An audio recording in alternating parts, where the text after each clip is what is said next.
Hi guys, welcome back to my channel. So today I'm going to show you guys how to make my famous Swiss meringue buttercream. It pipes like a dream and it doesn't slide up your cake, and it is very smooth and silky and luxurious.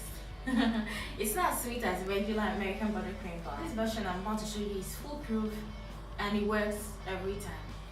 Actually, I had some problems with it at first when I used to first make it, and I had to throw like several batches away before I found on a blog how to fix it. So today I'm going to show you guys how that works and how to use it. So let's get to it. So guys, I'm going to put everything you're going to need in the description box below. But the first thing we're going to do right now is we're going to clean the bowls. We're going to wipe them clean with vinegar, every bowl, because we don't want there to be any grease in our bowls.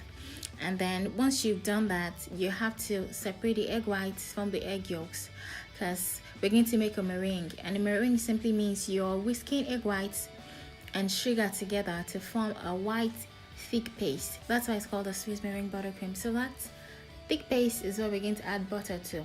But the first thing we have to do is create a meringue. And when you're creating a meringue, you have to make sure there is no form of egg yolk in your egg whites, otherwise it won't whisk well.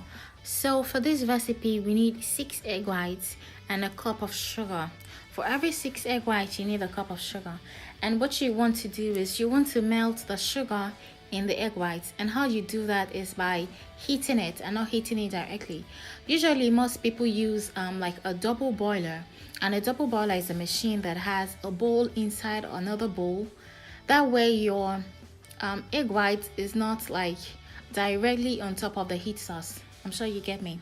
So what I'm going to do here is I'm going to put a pan or maybe a pot on the heat source, and then I'm going to put our egg whites in a stainless steel bowl and then mix it and stir it until the sugar granules are all dissolved. At this point, what you're doing is you're pasteurizing your egg whites, and at the same time the heat is melting your sugar granules, because you don't want sugar granules in your Swiss meringue buttercream. This is a very important step. You can't skip it, because you are basically killing the bacteria in your egg white so that you don't give your clients bird flu or whatever kind of disease is in the egg whites. So pasteurization is basically heating a particular thing to a particular temperature where like the bacteria in it dies. So what we're doing right now is to pour the hot already pasteurized egg whites into the mixing bowl and turn it on to the lowest speed. So it is hot right now, so while it mixes, it will get cold with, you know, the more it mixes, the colder it gets. So right now I'm going to be wrapping my butter. And the trick to this buttercream is to let the buttercream tell you when to stop adding butter to your meringue. So usually I had a recipe I was using, and then once the butter finishes, I'm expecting the buttercream to come together. It wasn't coming together. It would always look like cottage cheese, and every time I threw it away, every single time I threw it away, and I felt like I was wasting my ingredients. Until one day I saw on a blog that let the buttercream tell you when to stop adding butter to it. So that day I just started making it the same process, the same way, the same method. I was making it, and I told myself I would not stop adding butter until it comes together, and that was what I did.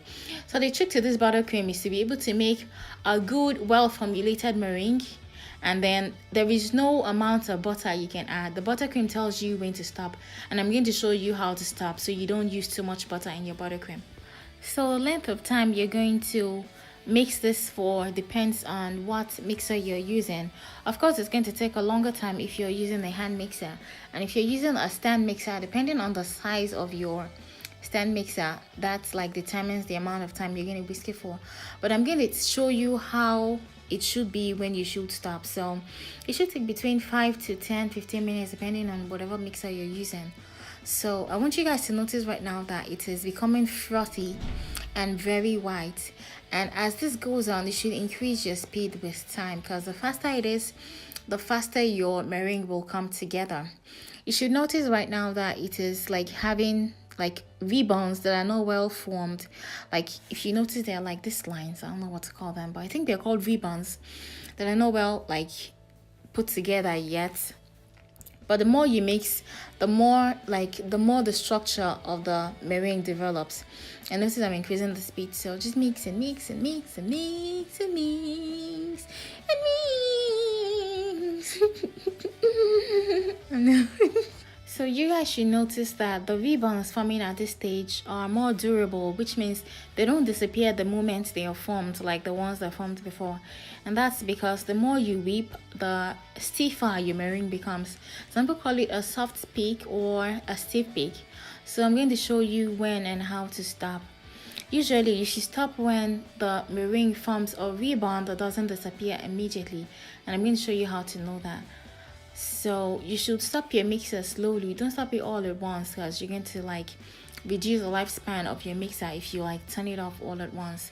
You should turn it off slowly, just the way you turn it on slowly. Do you get? It's like a baby. It's expensive, Okay, so now we are stopping the mixer, and I'm going to show you how the meringue should be before you add butter to it. It has to get to this point before you add butter to it. Notice the ribbons forming are not disappearing immediately. They last like a second or two before they disappear. This is the exact position you want to be at. It's important to note that your meringue has to get to this point before you start to add butter to it. Otherwise, you won't get the required result you're looking for. So the next thing we're going to do is to add butter to it in tiny bits. And you have to make sure your butter is at room temperature for you to get the best result. So what I usually do if my butter is still hard is to put it in the microwave for a few seconds and let it be soft enough, not liquidy, but soft enough for me to be able to cut and put in the mixing bowl one at a time. So the recipe I was using before called for 6 egg whites and 200 grams of sugar, and I think about 1,000 grams of butter. And 1,000 grams of butter is about 4 pieces of this butter that I use, because it's 250 grams per wrap. And usually I would do it and get to the point where I've added everything I'm supposed to add to the recipe, but for some reason the buttercream is not coming together. It looks like cottage cheese. And for a long time I did it 3-4 times before I realized that I can't continue like this. I'm wasting ingredients. So one day I read on a blog that usually egg whites have different compositions depending on where you are and depending on the kind of feed they give the chicken. So when you're making Swiss meringue buttercream, it is important you let the buttercream tell you when to stop adding butter. But for this recipe, I realized that for 6 egg whites, I use about 6 egg whites, a cup of sugar, and about 1,250 grams of butter. So if I had continued adding butter, then I wouldn't have wasted my ingredients so much. So guys, the trick here is to let the buttercream tell you when to stop.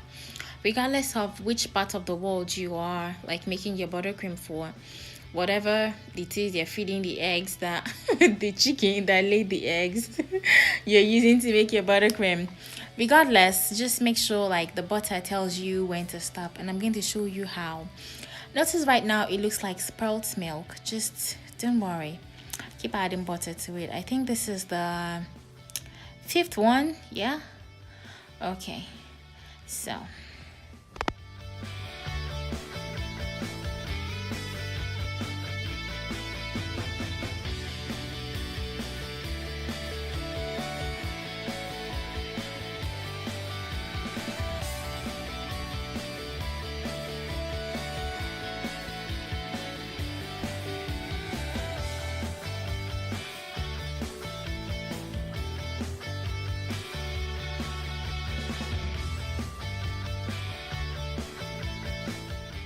So guys, notice it is beginning to come together, and what I like to do is when it starts to come together like this, I like to melt the remaining parts of the butter in the microwave and then add it to it. It helps it come together even faster.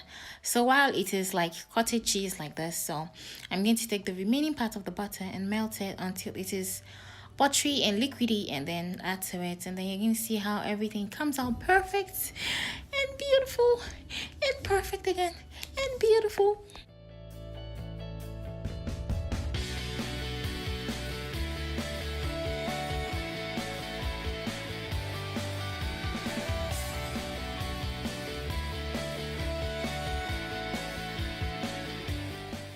So now I'm going to add the melted butter to it, and then it's going to pull everything together and it will be perfect.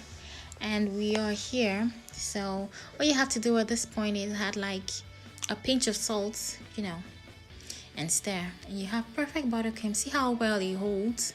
It doesn't even fall off your spatula if you turn it upside down. That's how good it holds. So I'm going to show you guys how well it pipes. It pipes like an absolute dream.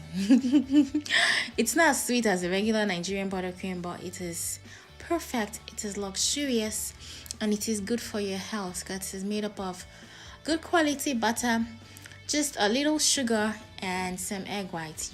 It's not just icing, sugar and butter. So perfect. I hope you guys learned a lot, and if you have any questions, just send it to me in the comment section below. And it was so much fun talking to you guys and teaching you how to make my perfect buttercream. I'll see you in my next video.